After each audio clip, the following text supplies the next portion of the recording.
భీష్మ ఏకాదశి ఈక్వన్ ఇషిమియుత్ వచ్చేసింది. తేదీ చాలా సులభం, జనవరి 1 గురువారం.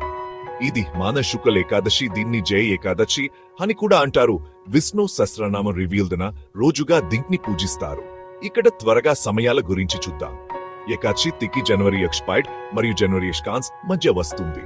ప్రాంతీయ పంచాంగాలు కొద్దిగా వేర్వేరు ప్రారంభ మరియు ముగింపు సమయాలను చూపిస్తాయి. కొన్ని పంచాంగాలు జనవరి 1 సాయంత్రం మొదల జనవరి 1 ఉదయం లేదా మధ్యాహ్నం ముగుస్తుందని చెబుతాయి. మీరు నివసించే చోట్ సూర్యోదయం ప్రకారం పండుగను ఆచరిస్తారు కాబట్టి మీ స్థానిక పంచాంగంలో ఖచ్చితమైన తిథి మరియు పార సమయాన్ని చూసుకోండి. ఈ రోజు ఎందుకు ముంచాం? మహాభారతంలో భీష్మ పితామహుడు ఉత్తరాయణంలో బాణాల పరకపై పడుకుని ఉన్నారు.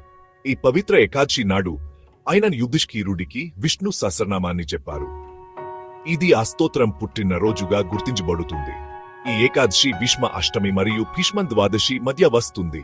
ఇది భీష్మముని ప్రతిజేక్ జపాన మరియు భక్తిని గౌరవించే ఆధ్యాత్మిక శక్తితో నిండిన కాలాన్ని సృష్టిస్తుంది. దీనికి ఒక కారణం ఉంది. గ్రంథాలు ఈ ఉపవాసం అంతర్గత అడ్డంకులపై విజయాన్ని వస్తుందని చెబుతాయి. పాపాల నుండి విముక్తిని, పునర్జన్మ నుండి కూడా విముక్తి. చాలా మంది నమ్మకం ప్రకారం ఈ రోజున నిజమైన వ్రతం చేయడం గొప్ప ఇచ్కాలు లేదా భారీ దానధర్మాల కంటే ఎక్కువ పుణ్యాన్ని ఇస్తుంది. నేను దీన్ని ఎలా ఆచరిస్తాను? చాలా సులభంగా. ఉదయాన్నే లేచి స్నానం చేసి ఉపవాసం ఉండి చరి మహావిష్ణువును పూజించడానికి సంకల్పం చెప్పుకుంటాను. తులసి దీపాలు మరియు సాధారణ నైవేద్యాన్ని సమర్పిస్తాను. విష్ణు సహస్రనామాన్ని నెమ్మదిగా శ్రద్ధగా చదువుతాను లేదా వింటాను.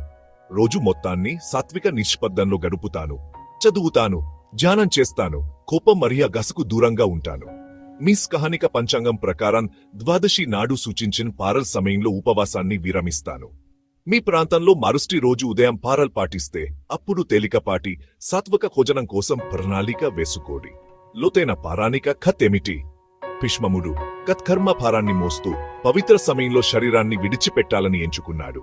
ధర్మానికి, కన్నుని స్మరణకు మరియు ఏకాదశి పవిత్రతకు అనుగుణంగా. అదే సారాంశం.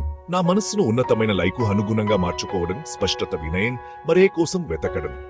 త్వరగా మండి చూద్దాం. తేదీ జనవరి 1 గురువారం. పేర్లు భీష్మ ఏకాదశి, జయ ఏకాదశి, విష్ణు సహస్రనామ జయంతి. ముఖ్యమైన ఆచారం ఉపవాసం, విష్ణును పూజించడం, సహస్రనామం జపించడం మరియు మీరు ఆ సంప్రదాయాన్ని పాటిస్తే భీష్ముడికి తర్పణం చేయడం. ఈ ఏకాదశి శాంతిని, ఏకాగ్రతను మరియు నిశ్శబ్ద అంతర్గత విజయంని తెచ్చుకోవాలని కోరుకుంటున్నాను.